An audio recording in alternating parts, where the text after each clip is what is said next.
सत्संगत्वे निस्संगत्वं निस्संगत्वे निर्मोहत्वं निर्मोहत्वे निश्चलतत्वं निश्चलतत्वे जीवन्मुक्तिः पुनरपि जननं पुनरपि मरणं पुनरपि जननी जठरे शयनम् इह संसारे बहुदुस्तारे कृपया पारे पाहि मुरा। श्री गुरुभ्यो नमः। तस्मात् तदर्थत्वेनैव यज्ञादीनां पुरुषार्थत्वम् இதுவரை வந்தது. அதாவது வேதங்கள் ஆச்சாரஹீனனாக இருக்கிறவனை காப்பாற்றாது அப்படின்னு சொல்லிட்டார். அதாவது தர்மம் தான் காப்பாற்றும், வெறும் வேதாத்தியனம் மாத்திரத்தினால காப்பாற்ற முடியாது. அப்ப வேதம் காப்பாற்றும் அப்படின்னு ஒரு அனாதி காலமாக சொல்லிட்டு வந்திருக்காரு. அதோடைய அர்த்தம் என்ன அப்படின்னு கேட்டா, அது காப்பாற்றும். எப்படி காப்பாற்றும்னா, அது சொன்னதை கேட்டா காப்பாற்றும். அது சொல்றபடி கேட்கணும். அது என்ன சொல்றதோ அதை கேட்டா அப்ப காப்பாற்றணும். இதுதான் இந்த சாரம். அது சொன்னதெல்லாம் கேட்க மாட்டேன்னு சொல்லிட்டு வெறும் வேதாத்தியனம் பண்ணினாங்க, அதனால பண்ண முடியாது அப்படின்னு. அது எப்படி காப்பாற்றுறதுங்கிறது நிரூபணம் பண்ணிட்டாங்க. அது கர்மாவெல்லாம் அப்ப ஒரு கேள்வி வந்தது, இதை எப்படி காப்பாற்ற முடியும்? அது நமக்கு தவறான வழியை காமிக்கிறது. ஏன்னா காமிய கர்மாலாம் விதிக்கிறது, அதுவே விதிச்சு கொடுக்குறது. இந்த மாதிரி இந்த பலம் வாடனா இந்த காரியம் பண்ணு, சொர்க்கத்துக்கு போறதுக்கு இந்த மாதிரி வழி இருக்கு அப்படின்னு சொல்லுவாங்க. அதை விதிச்சாச்சுன்னா இவன் தானா முன்னாடியே போறதுக்கு தயாரா இருக்கிறவன் வேதம் அதுல ஆட்சியை உண்டு பண்ணி கொடுத்து இந்த மாதிரி உபாயத்தையும் சொல்லி கொடுத்தா இன்னும் தான் அந்த வழிக்கே போடுவான். அப்ப எப்படி மோட்சத்துக்கு வர முடியும் அப்படின்னு தெரிஞ்சு அப்போ அது சொல்றது, அது யார் அந்த மாதிரி வேணும்னு பலத்துல ஆட்ட உள்ளவனாக ஆயிட்டானோ அவனுக்கு ஒரு உபாயத்தை அனுகிரக புத்தியா சொல்றது. அது அவசியம் அனுஷ்டிக்கணுங்கிறது சொல்லலே. அதே வேதம் நிஷ்காமமாக கர்மானுஷ்டானத்தை பண்ணி சித்த சுத்தியை சம்பாதித்து இந்த மாதிரி மோட்ச மார்க்கத்தையும் தெரிவிக்கிறது இல்லையா? அதையும் தெரிவிக்கிறது. இதான் அனுகிரகம். அதனால அதை காப்பாற்றணுங்கிற எண்ணத்தோடு தான் இருக்கு. அதனாலதான் சமேதம் வேதாமத்தினேன பிராமணா யஜ்ஞேன தானேனன்னு சொல்லி எல்லா யஜ்ஞத்தையும் பொதுவா ஆத்ம விஷயத்துல ஒரு ஜிஜ்ஞாச வரத்துக்காக விநியோகம் பண்ணி காமிக்கிறது. இதுக்காக பண்ணணும் அப்படின்னு சொன்னாங்க. இதரத்ரது புனः ஸ்வர்காதோ சேனாதீனாமிவ அபுருஷார்த்தத்துவம் சம்சார அனர்த்த ஹேதுத்வா ததா ஸ்ருதி. இதரத்திரனா என்ன தெரியுமா? இப்ப நிஷ்காம கர்மானுஷ்டானம் பண்ணினால் அது மகாபுருஷார்த்தத்துக்கு ஹேதுவா இருக்கு, மோட்சத்துக்கு பரம்பரையா சாதனமானது. இது நல்ல ஒரு மார்க்கம். இந்த மார்க்கத்துக்கு வராமல் காமியமாக பண்ணினா அப்ப என்ன ஆகும்? அது அனர்த்தத்தை கொடுக்கும். எப்படி அனர்த்தத்தை கொடுக்கும்? சேனாதீனாம் ஸ்வர்காதோ, இங்கேருந்து ஸ்வர்க்கம்ங்கிற பலத்துக்காக இவன் யாகம் பண்ணிட்டு போறான். சேனம்ங்கிற ஒரு யாகம் இருக்கு. அந்த சேன யாகம் இருக்கா பண்றதுன்னு சொன்னா அபிஜரம் எஜேதன்னு இருக்கு. சத்துருவ கொல்லணும் அப்படின்னு நினைக்கிறவன் அந்த யாகத்தை பண்ணணும் அப்படின்னு சொல்லிருக்கு. அப்ப அந்த இடத்துல என்ன ஆகுறது? யாகம் பண்ணிடுவான், அதனால சத்து செத்து போடுவான். சத்து செத்து போனாங்கன்னா அதுக்காக இவனுக்கு நரக்கம் வராம இருக்காது, நரக்கம் வந்தே இருக்கும். சத்துருவை கொல்றதுக்காக இவன் யாகம் பண்ணினான் அப்படின்னு சொன்னா அதுக்கு பலமாக அவிச்சாரா அங்க செத்து போடுவான். செத்து போனாலும் அதுக்கப்புறம் அந்த இவன் கொன்னதாக வச்சுட்டு இவனுக்கு மேல் கொண்டு தண்டனை வரும். நரக்கத்துல அதுக்கு வேண்டிய துக்கம் வரும். ஆனா அது அபுருஷார்த்தமா இருக்கு பார்த்தீங்கன்னா, முதல்ல வேணும்னு ஆசைப்பட்டது, அது வந்ததுக்கு அப்புறம் மறுபடியும் அதை விட பெரிய அனர்த்தத்தை கொடுக்குறது. அதே மாதிரிதான் ஸ்வர்காதிகளும் முதல்ல தூரத்துல இருக்கும்போது அது வேணும்னு ஆசை வரும். ஆனா அதை அடைஞ்சதுக்கு அப்புறம் அது அனர்த்தத்தை கொடுக்கும்படியாக ஆயிடும். இதைத்தான் சொல்றார், ஸ்வர்காதவு சேனாதீனாமிவ அபுருஷார்த்தம். என்ன அனர்த்தத்தை கொடுக்கறது? சம்சார அனர்த்த ஹேதுத்வா. சொர்க்கத்துக்கு போய் யாரும் மோட்சத்தை அடைஞ்சது கிடையாது. சொர்க்கத்துக்கு போயிட்டு திருப்பி வந்துருவா. அக்ஷயனே புண்ணிய மத்திய அங்கேயே மோட்சத்துக்கு வருதுங்கிறது அப்படி கேள்விப்பட்டீங்க. प्लवाह्येते अदृढा यज्ञरूपाः अष्टादशोक्तमवरं येषु कर्म एतच्छ्रेयो ये अभिनन्दन्ति मूढाः जरामृत्यु ते पुनरेवाभियन्ति प्लवाः ஏதே. இந்த யஜ்யம்னு சொல்றோமே கர்மா, யஜ்யம்ங்கிறது ஸ்ருதியில விதிக்கப்பட்ட கர்மாவுக்கு பொதுவாக இங்க சொல்லப்பட்டிருக்கு. இது எப்படின்னு சொன்னாக்க அதிருஷாக பலவாக, ஒரு பலம் இல்லாத, பலவம்னு சொன்னா ஜலத்துல போடக்கூடிய ஓடம் அந்த மாதிரி, அதான் கொஞ்சம் அதிகப்படியா ஏதாவது வந்துடுதுன்னு சொன்னா உடனே முங்கி போயிடும், அழியக்கூடியது. அது எப்படி இருக்கு? அஷ்டாதசோக்தம், அஷ்டாதச 18 சங்கைய ஆசிரியிருக்கு. அதாவது எப்படி 18னா ஒரு 16 ரித்துக்கள் சோமயாகத்துல எஜமானன் ஒண்ணு, எஜமானுடைய பத்தினி ஒண்ணு சேர்த்தா 18. இந்த 18 பேரா சேர்ந்து அங்க யாகத்தை நடத்தி வைக்கிறார். இதுதான் அஷ்டாதசோக்தம். அவரம் இது உயர்ந்தது இல்லை. எதற்காட்டிலும் பிரம்மஜானம் நிஷ்காம கர்மாவை பார்க்கும் போது இது அவரம். அது கீதையில அப்படிங்கிறது நூறேட எவரம் கர்மா. இதே அவரம்ங்கிற சப்தத்தை அங்க போட்டு புத்தி யோகா தனஞ்சய. புத்தி யோகம்னா அங்க நிஷ்காம கர்மானுஷ்டானம், ஈஸ்வரார்த்தமாக ஈஸ்வர சமர்ப்பண புத்தியா பண்ணக்கூடிய கர்மானுஷ்டானம் புத்தி யோகம். பலத்துக்காக செய்யக்கூடிய கர்மானுஷ்டானம் கர்மா. யோகம் கிடையாது, வெறும் கர்மா. அங்க யோகத்தை சேர்க்க முடியாது. இந்த கர்மா எப்படிப்பட்டது அப்படின்னு கேட்டா, நாம யாரையான்னு கேட்டோம்னா அதுல ஒன்றும் கிடைக்காது, இதுல விசேஷமான பலன் கிடைக்கணும், இதுதான் ஒரு சக்தி அப்படின்னு சொல்லுவான். ஆனா பால் என்ன சொல்றாருங்க, தூரேன வரம். அவரம் நிகிருஷ்டம் தான். வரம்னா ஒரு சக்தி இல்லையா, அவரம்னா ரொம்ப கீழே இருக்கு. அதுவும் தூரேன ரொம்ப ரொம்ப கீழே இருக்கு. சொர்க்கத்திற்காக பண்ணக்கூடிய கர்மா, சொர்க்கத்துல ஆசை வைக்காம செய்யக்கூடிய கர்மாவை காட்டினா அவ்வளவு சின்னதா இருக்கு. இதையே இங்க சொல்றது சுத்தி.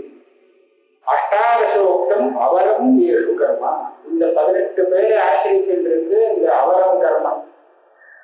இதையே இதுதான் ஸ்ரேயஸ்ன்னு யாரு ஏமாந்து போறாளோ, ஏதச்ரேயோ ஏ அபிநந்தந்தி மூடா. அதேப்பா இதுக்கு மேல ஸ்ரேயஸ் உண்டா அப்படின்னு இதே யார் நினைச்சுக்கிறாளே மூடர்கள், அவளுக்கு என்ன கிடைக்கிறதுனா ஜராமிருத்தியம் தே புனரேவாகும் எம்பி. மறுபடியும் இதுதான் ஜராமிருத்தியம் இதுதான் அப்படின்னு முண்டகோபன் சொல்லப்பட்டு. யஸ்மாதேவம் மோக்ஷ தத்தாதன பிரதிபாதகத்வேன சம்சார அனர்த்த நிவர்த்தி ஹேதுத்வம் வேதானாம். இப்ப இதெல்லாம் சொல்லிக் கொடுத்துருக்கா இல்லையா வேதம்? ஏன் சொல்லிக் கொடுக்கறது? ஒரு கர்மதான். இந்த கர்மாவில மாட்டிட்டு பலத்துல ஆசைப்பட்டு திருப்பி இந்த சம்சாரத்துல மாட்டிக்க வேண்டாம். இதனுடைய யாதார்த்தியத்தை தெரிஞ்சுட்டு இதுல இருந்து விலகட்டுமே, வைராக்கியத்தை சம்பாதிச்சுட்டு இதுல இருந்து விலகட்டுங்கிற அபிப்பிராயத்துல தானே அதோட இந்த மாதிரி கஷ்டம் இருக்கு அப்படின்னு சொல்றது. அதனால சம்சார அனர்த்த நிவர்த்தி ஹேதுத்வம் வேதானாம். சம்சாரங்கிற அனர்த்தத்திலேருந்து இவனை நிவர்த்தி பண்ணி வெளியில இருக்கணுங்கிறது தான் பாடுறது வேதம். அதுக்காகத்தான் மோக்ஷ சாதன பிரதிபாதகத்வேனா, இதுல இருந்து எடுத்து அவனை மோட்சத்தை கொண்டு போய் சேர்க்கணும். அதனுடைய சாதனத்தை கொண்டு கொடுத்து அவனை பண்ண வைக்க சொல்லணும். தஸ்மா வேதாக வேதவிதம் திராதும் சக்தா ஏவ. அதாவது வேதத்தை படிச்சவனே வேதங்கிறது காப்பாற்றுறதுக்கு சக்தி உடையதுதான்.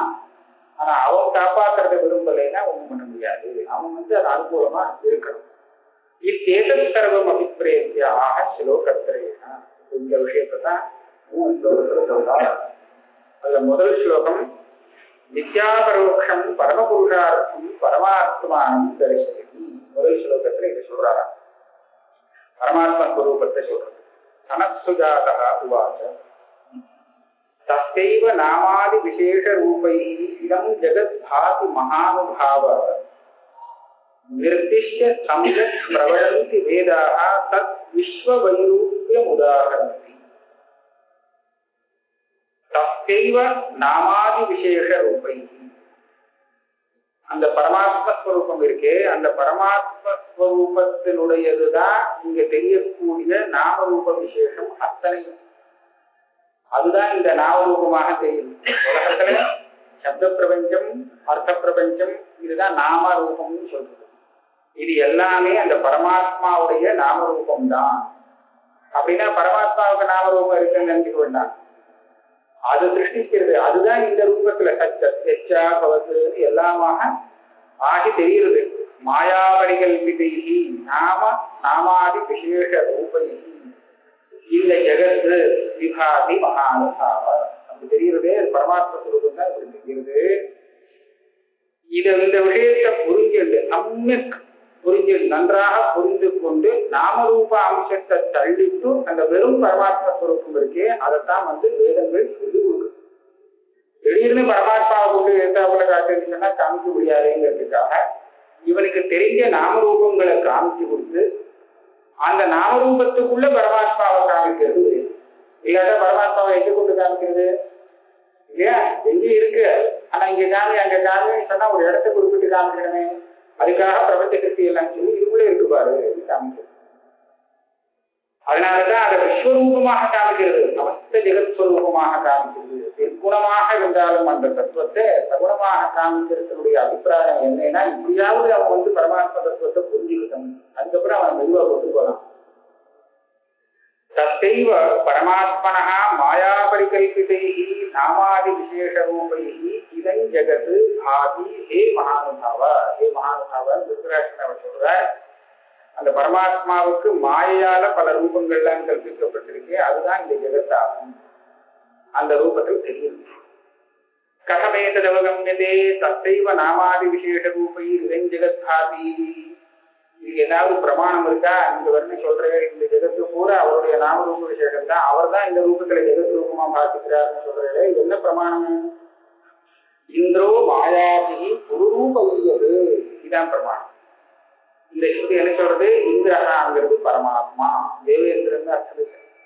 அந்த பரமாத்மா மாயையாலே ஏகப்பட்ட மாயாபின்னு போட்டு மாயா சக்திகளினாலே குரு ரூபா, ஏகப்பட்ட ரூபம், பகுரூபான பல ரூபங்கள்ல அவர் தெரிஞ்சிட்டு இருக்காங்க உலகத்துல. அதான் ஆக எந்தெந்த ரூபம் தெரியுதோ எல்லா ரூபத்திலையும் அந்த பரமாத்மா தான் தெரிகிறார். துவம் ஸ்திரீ துவம் குமாரதி துவம் குமாரஹா உதவா குமாரி துவம் கீர்த்தோ தண்டேன வஞ்சதி துவம் ஜாதோ பவதி விஸ்வதோமுகா அப்படின்னு ஸ்வேதாசத்திர உபனிஷத்து. ஸ்திரீயாக தெரியக்கூடியது யாரு? பரமாத்மா தான், அவரேதான். துவம் ஸ்திரீ, நீதான் அந்த ஸ்திரீயாக லோகத்துல தெரிஞ்சிட்டு இருக்கேன். நீதான் புருஷனாகவும் காணப்படுகிறாய். துவம் ஸ்திரீ துவம் குமாரி துவம் குமாரஹா துவம் குமாரி, நீதான் குமாரன், நீதான் குமாரி. சின்ன குழந்தை, சின்ன விருத்தன் கூட நீதான். தண்டேன வந்து ரொம்ப வயசாகி போயிடுச்சு, அதனால நடக்கிற சக்தி இல்லைன்னா கம்ப வச்சுட்டு நடந்துட போறது யாரு? நீதான். உன்னை தவிர வேற யாரும் இல்லை. ஜாதோ பவதி, புருஷ பிறக்கிறது குழந்தை பிறக்கிறது யாரு பிறக்கிறான்னா பகவான் தான் பிறக்கிறாங்க அந்த ரூபத்துல. ஜாதோ பவதி, அதனால நீ விஸ்வதோமுகா, எல்லாமாக இருக்கு, அதனாலதான் நீ விஸ்வதோமுகன் அப்படின்னு சொல்லுது. அதுதான் மாயாதி ரூபம். இது மாயா நிர்மிதம் பகுரூபம் நிர்மிக்க தத்தைவ சம்யக் ரூபம்.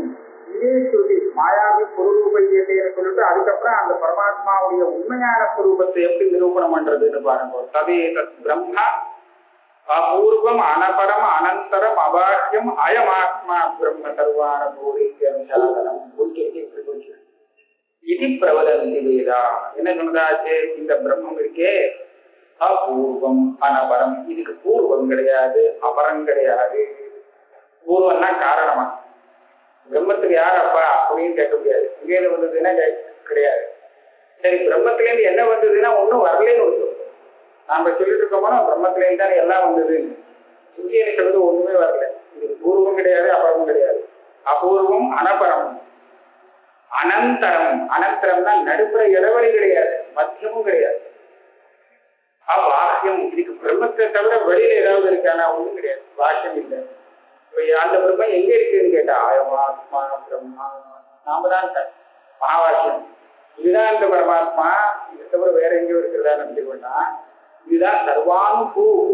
இப்படி அபூர்வம் அனபரமாக இருந்து கொண்டே ஜீவரூபத்துல இருந்து எல்லாத்தையும் பார்க்கறது, அனுபவிக்கின்றது.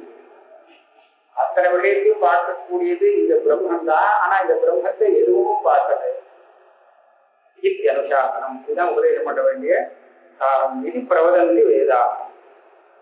மறுபடியும் அதே பிரகதாரண்யத்தில் சொல்லிருக்கு. ததாச்ச தேவாவ பிரம்மணோ ரூபே மூர்த்தஞ்செய்வ அமூர்த்தஞ்ச. என்னாச்சுன்னா அந்த பிரம்மத்தினுடைய நிர்விசேஷ ரூபத்தை சொல்லிக் கொடுக்கணும்னு வந்தது. எப்படி சொல்லிக் கொடுக்கறது? நிர்விசேஷமான ரூபத்தை சொல்லிக் கொடுக்கறதுக்கு சவிசேஷமா ஆரம்பிக்கணும். இப்படிதான் பண்ணணும். நிர்விசேஷத்தை சொல்லிக் கொடுக்கறதுக்கு நிர்விசேஷத்துல தான் ஆரம்பிக்கணும். சகுணத்தை சொல்லிக் கொடுக்கறதுக்கு சகுணத்துல ஆரம்பிக்கும். நிர்குணத்தை சொல்லிக் கொடுக்கறதுக்கும் சகுணத்திலேயே ஆரம்பிக்கும். இல்லாட்டா நிர்குணத்தை சொல்லிக் கொடுக்க முடியாது. அதுக்காக எப்படி ஆரம்பிச்சதுன்னா பிரம்மத்துக்கு 2 ரூபம் உண்டு. தேவாவ பிரம்மணோ ரூபே மூர்த்தஞ்செய்வ அமூர்த்தஞ்ச. மூர்த்த ரூபம் அமூர்த்த ரூபம்னு பிரம்மத்துக்கு 2 ரூபம். மூர்த்தம்னா கண்ணுக்கு தெரிகிற ரூபம், அமூர்த்தம்னா தெரியாத ரூபம். கண்ணுக்கு தெரிகிற ரூபம் என்னது தெரியுமோ? இந்த பஞ்சபூதங்கள் இருக்கே, பஞ்சபூதங்களை பஞ்சபூதங்கள்ல பிருத்திவி தெரியும், ஜலம் தெரியும், தேஜஸ் தெரியும், கண்ணுக்கு தெரியும். வாயு ஆகாசம் கண்ணுக்கு தெரியாதாம். சரியா? இந்த 3ம் மூர்த்தமான ரூபம். இது பிரம்மன் தான் இந்த ரூபத்துல தெரியுது.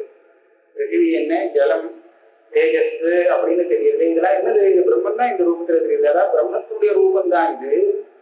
அதே மாதிரி வாயு ஆகாசம்ல 2 தெரியுது. இது கூட பிரம்மன் தான், பிரம்மத்துடைய ரூபம் தான் இது.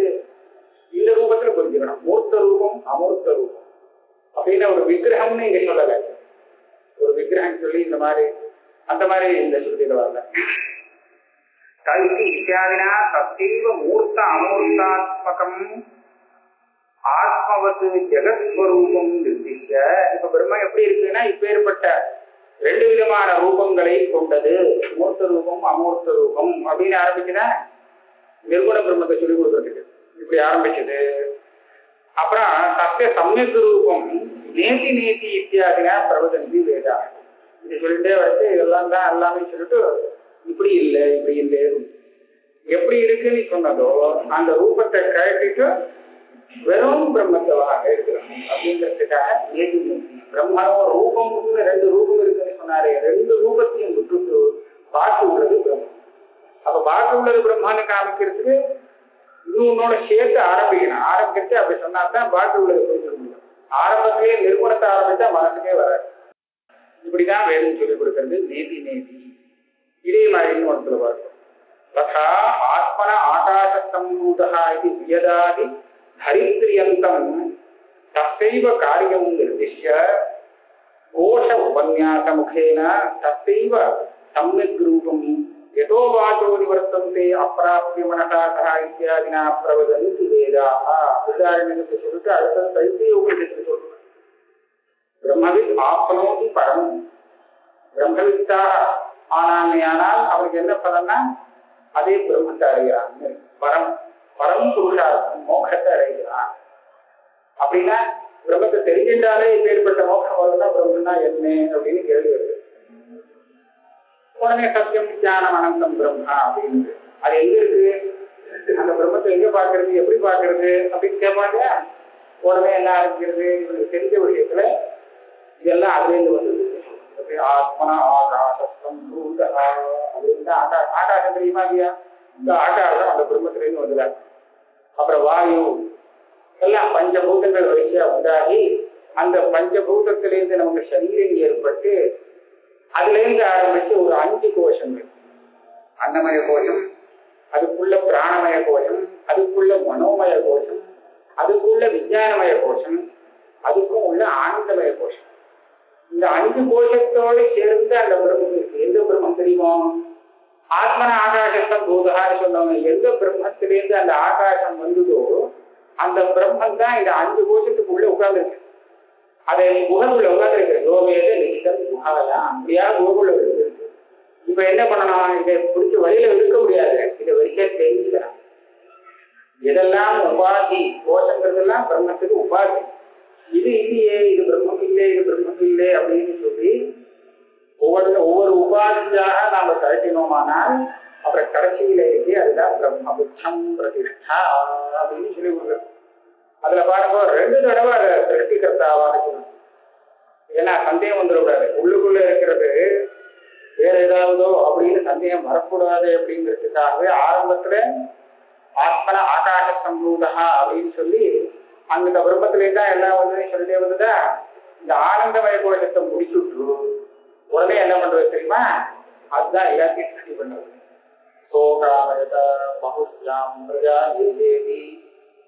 நான் வந்து எல்லா பதார்த்தத்தையும் சிருஷ்டி பண்ணணும், நானே எல்லாமா ஆகணும் அப்படின்னு சொல்லிட்டு எல்லாத்தையும் இதற்கும் சர்வம் அசரிஜத்தை எல்லாத்தையும் சிருஷ்டி பண்ணிட்டு என்ன பண்ணிட்டா திருஷ்வா ததேவா ரொம்ப ஜெகத்தை சிருஷ்டி பண்ணிட்டு அதுக்குள்ள பூந்து கொடுத்து பிரவேசம் பண்ணி விவகாரம் பண்ணிட்டு. அப்ப என்னாச்சு? 2 தடவை சிருஷ்டி ஏன் பண்ணிட்டு சொன்னாங்க? ஏன் சுத்தி சொல்றதுன்னு சொன்னா அதை ஞாபகப்படுத்துறதுக்காக. அஞ்ஞான மனசம் பிரம்மான் எந்த ஒரு பிரம்மத்துல ஆரம்பிச்சோமோ அதே பிரம்மன் தான் இந்த கோஷத்துக்குள்ள உட்கார்ந்துட்டு ஜீவன்னு நமக்கு தெரியுது ஜீவனாக. ஆனா கோஷத்திலேருந்து வெளியில வீழ்ச்சி பார்த்தோமானால் அது அதே பிரம்மன் தான் அப்படிங்கிறத காண்பிக்கிறதுக்காக தான் இப்படி உபதேசம் பண்றது. இப்படியாக கோஷோபன்யாசம் சம்யக் ரூபம் அதனுடைய உண்மையான ஸ்வரூபத்தை தெரிவிச்சுட்டு என்ன பண்றது? இத்தியாதினா பிரபலனுக்கு வேதா.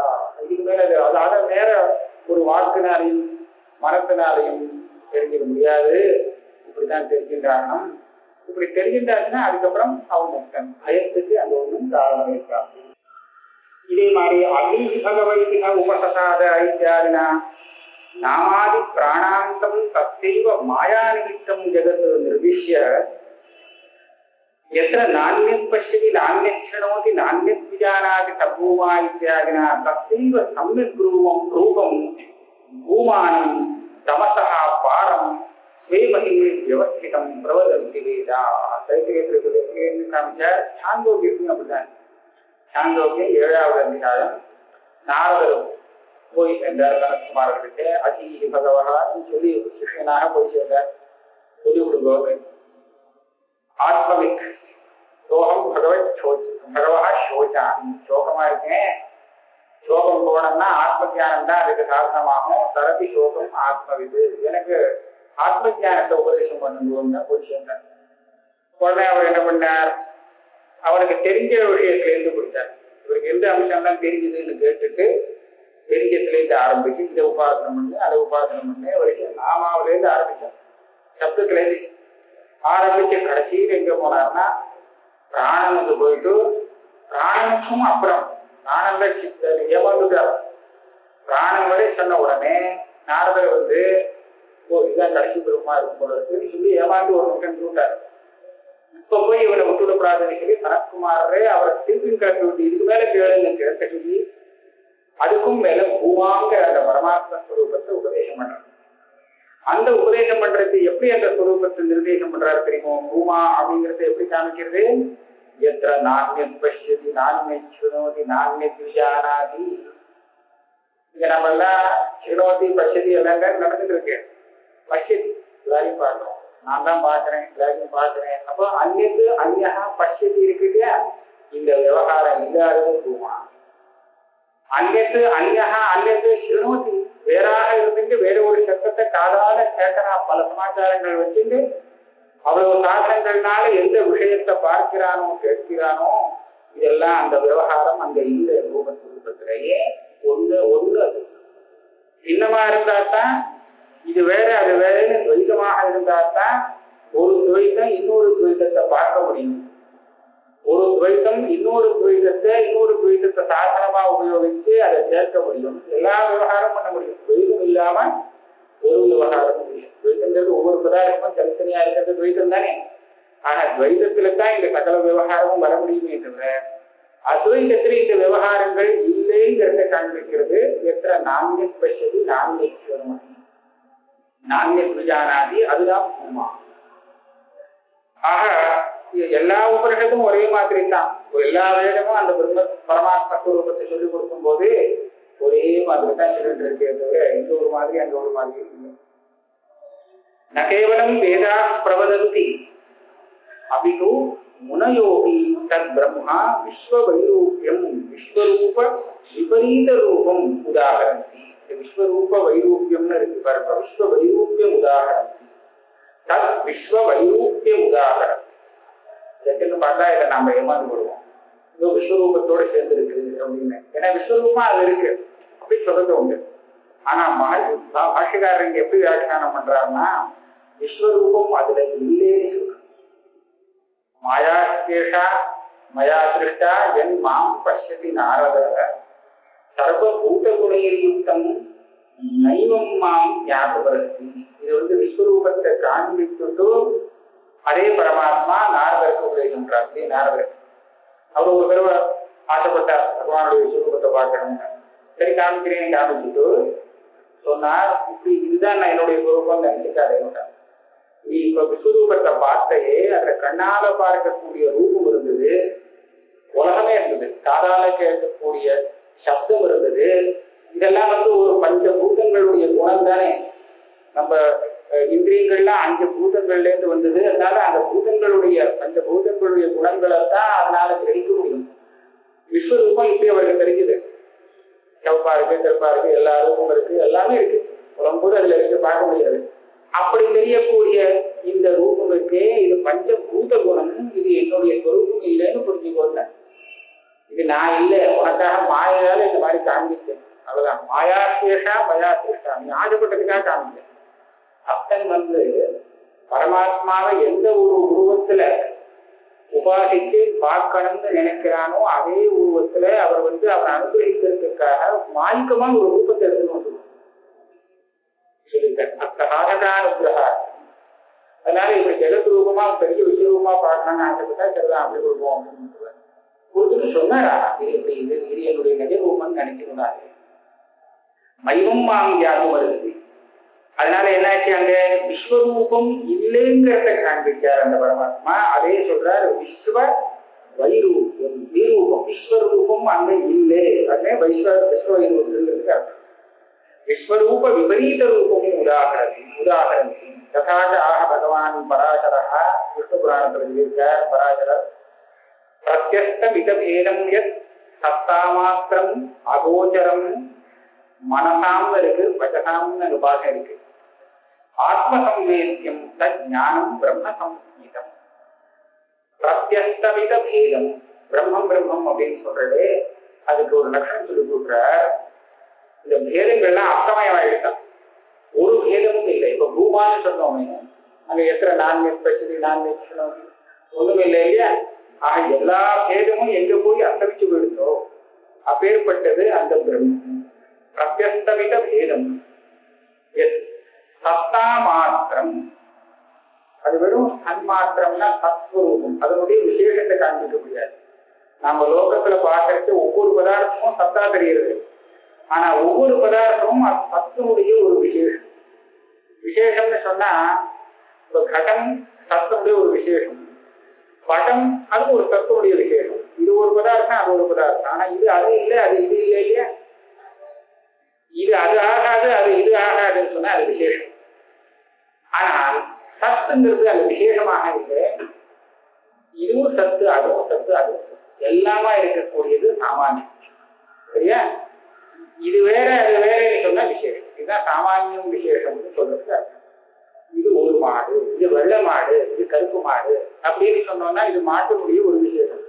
மாடுன்னு சொன்னா இதுவும் தான் மாடு, அதுவும் தான் மாடு, அதுவும் தான் மாடு.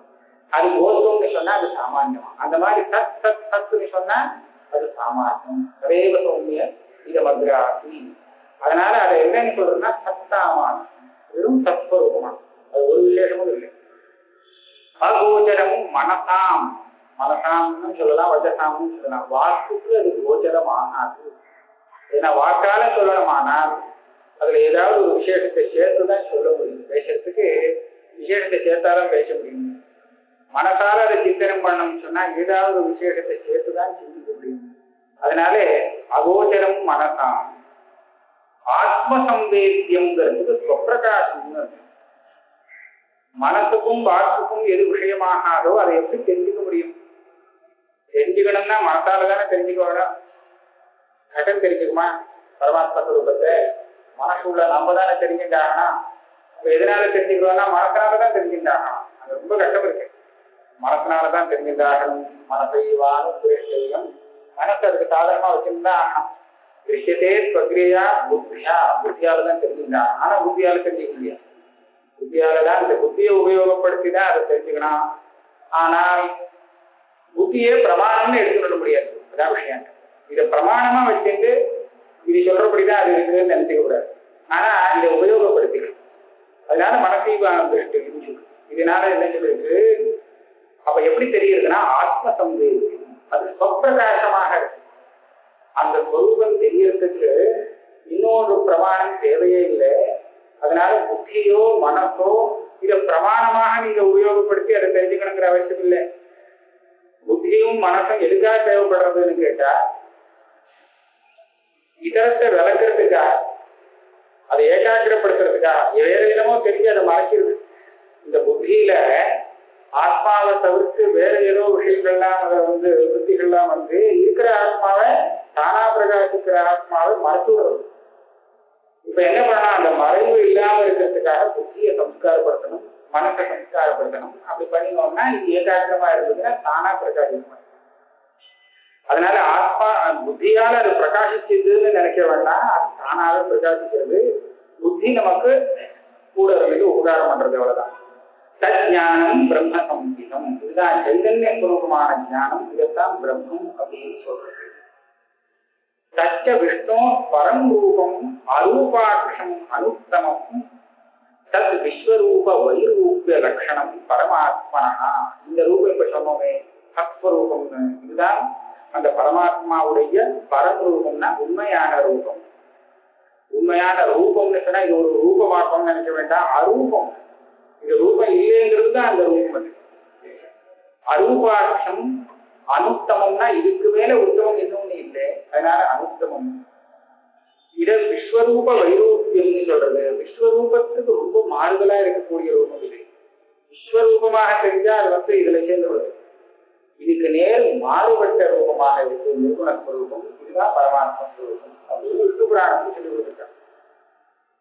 அதனால இத்தனை விஷயமும் வேதமும் சொல்லிக் கொடுக்கிறது. அதே விஷயத்தை தான் புராணங்கள் மகர்ஷிகள் எல்லாம் சொல்லி இதானியும் ஈஸ்வரார்த்தம் அனுஷ்டீயமானானாம் தத் பிராப்தி சாதன ஞானாபேட்சித சித்தி துவாரேண பாரம்பரியேண புருஷார்த்தத்துவம் அந்நேஷாம் சம்சார அனர்த்தஹேதுத்வேன அபுருஷார்த்தத்வஞ்ச தரிசயதி ஸ்லோகத்வயேன. ஒரே கர்மாதான். அந்த கர்மாவை ஈஸ்வரார்த்தம் அப்படின்னு சொல்லி அனுஷ்டானம் பண்ணினால் அது கிரமமாக புருஷார்த்தத்துக்கு சாதனமாகும். அப்படி பண்ணாமல் வேறு கருத்தா பண்ணினாக்க அது சம்சாரங்கிற அனர்த்தத்துக்கு ஹேதுவாயும் அப்படிங்கிறத 2 ஸ்லோகத்துல சொல்றாங்க. அதான் நமக்கு காமியமா பண்றதுக்கும் கிருஷ்ணாவமா பண்றதுக்கும் உள்ள பேதம். 2 ஸ்லோகத்துல இதைத்தான் சொல்றாரா. ததர்த்த முக்தம் தப ஏத திவ்யா தாப்யாமதோ புண்ணியம் உபைதி வித்வான் புண்ணியேன பாபம் விரிஹத்ய பஷ்சாத் ஜாயதே ஞான விதீபிதாத்மா ஞானேன சாத்மானம் உபைதி வித்வான். இதுவரையில் ஒண்ணு. நஜான்யதா வர்க்க பலானுகாங்ஷி அஸ்மின் கிருதம் தத் பரிகிருஷ்ய சர்வம் அமுத்திர புங்கே புனரேதி மார்க்கம். அதாவது 2 சேர்த்து 2 ஸ்லோகத்தில் சொல்லிட்டேன். எஸ் விஸ்வரூப விபரீத ரூபம் பிரம்மா ததர்த்தம் உக்தம் வேதேன. இந்த நான் இப்போ பிரம்மஸ்வரூபம் வேதத்தில் இப்படி சொல்லப்பட்ட பேர் சொன்னோமோ விஸ்வரூப வைரூபம் நிர்குணமாக அப்படி சொல்லியிருக்குன்னு இதை தெரிஞ்சுக்கிறதுக்கு ஏதாவது ஒரு வழி சொல்லணும் இல்லையா? தானா தெரிஞ்சுக்க முடியாது. அப்ப இதை தெரிஞ்சுக்கிறதுக்கு உபாயம் சொல்லிவிட்டான். அதர்த்த முக்தம். இதை தெரிஞ்சுக்கிறதுக்காகவே நிர்குணத்தை தெரிஞ்சுக்கிறதுக்காகவே வழி சொல்லி கொடுக்கிறது வேதம். கிம் என்ன சொல்லி கொடுத்துருக்கு? தபஹா ததர்த்த முக்தம் தப ஏத வித்யா. தபஹான கிருஷ்ணாந்திராயணாதி வித்யா ஜோதிஷம் ஆதி யாகங்கள்லாம் பண்ணணுமா? நிறைய தபசு பண்ணணுமா? இது பண்ணினா அது எப்படி தெரியும்னு கேட்டா கிந்ததோ பவதி இது கே. தபசு பண்ணினா நிர்குணமா தெரிஞ்சிருமா பிரம்மா அப்படின்னு கேட்டா தபசும் அதுக்கும் நேர சம்பந்தம் இல்லை. இந்த தபத்தினாலையும் யாகத்தினாலையும் புண்ணியம் கிடைக்கிறது. இந்த புண்ணியத்தினால மனசை கலுஷப்படுத்தி இருக்கக்கூடிய பாபம் நிவர்த்தியாக பாபம் நிவர்த்தி ஆயிடுச்சுன்னா சுத்தமான மனசு ஏகாகிரமாகி அந்த பரமாத்ம ஸ்வரூபம் தெரியறதுக்கு அனுகூலமாக. இதுதான் இந்த உதவி. ஆக இப்படியாக இந்த கர்மாக்கள் பரம்பரையா அந்த சுத்தமான நிர்குண ஸ்வரூபத்தை குறிக்கிறதுக்கு உபயோகப்படுறது. தாபியாம் வித்யா தபோபியாம் அசௌ வித்வான் பூர்வோக்த விநியோக கர்மாவை விநியோகம் பண்ண தெரிஞ்சவனா, பலத்துக்காக விநியோகம் பண்ணலாம் தெரியாதவன். இந்த மாதிரி பண்ணினாக்க நல்லது கிடைக்கும். அதனால விநியோக ஜன்மன் ஈஸ்வரார்த்தம் கர்மா அனுதிஷ்டம் புண்ணியம் உபைதி பிராப்னோதி. அந்த கர்மாவால புண்ணியத்தை அடைகிறான். கர்மஜன்ய அபூர்வ சஞ்யுக்தோ பவதி. இது சாஸ்திரிய பாஷையில இப்படி சொல்றது. அந்த கர்மாவால வரக்கூடிய அபூர்வம் இவன்கிட்ட வரலாம். தேன புண்ணியன பாபம் வினிஹத்ய க்ஷபயித்வா. இந்த புண்ணியத்தினால ஏற்கனவே இருக்கிற பாபத்தை இல்லாம பண்ணிக்கிறான். க்ஷபயித்வா பஷ்டாத் உத்தர காலம் க்ஷபித அசேஷ கல்மஷா.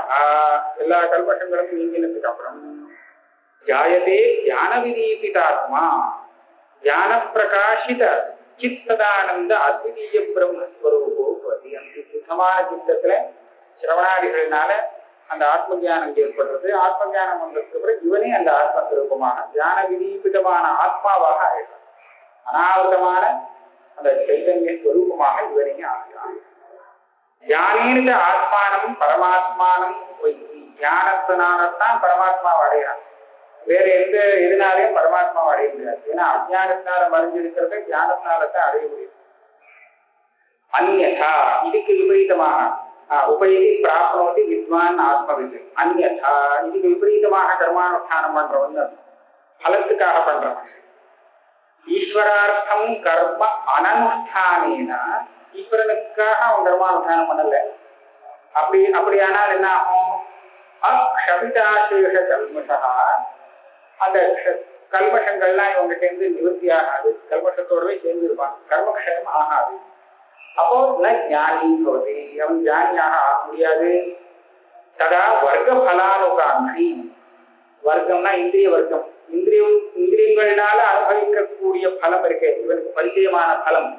அந்த பலத்தை ஆசைப்படுவான். இந்திரிய பல அனுகாங்கி, அதாவது ஸ்வர்காதி பலானுகாங்கி. அதுல இந்த லோகத்துல அவன் எப்படி பார்த்து அனுபவிச்சு இப்படி வாழணும்னு ஆசைப்பட்டிருக்கானோ இதே மாதிரி அடுத்த லோகத்துல கிடைக்கணும்னு ஆசைப்படுவான். அது ஆசைப்படுறதுக்கு புதுசா ரொம்ப ரொம்ப புதுசா ஒரு வஸ்துவை பார்த்தோம்னா உடனே வராது. இது ஏற்கனவே நமக்கு உபயோகப்பட்டதாக தெரிஞ்சிருக்குதுன்னா அப்ப அதுல விசேஷமான ஆசை வரும்.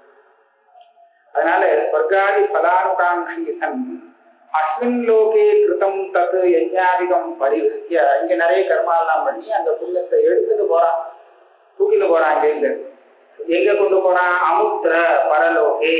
இங்கேருந்து சம்பாதிச்சு எடுத்துட்டு போறான்.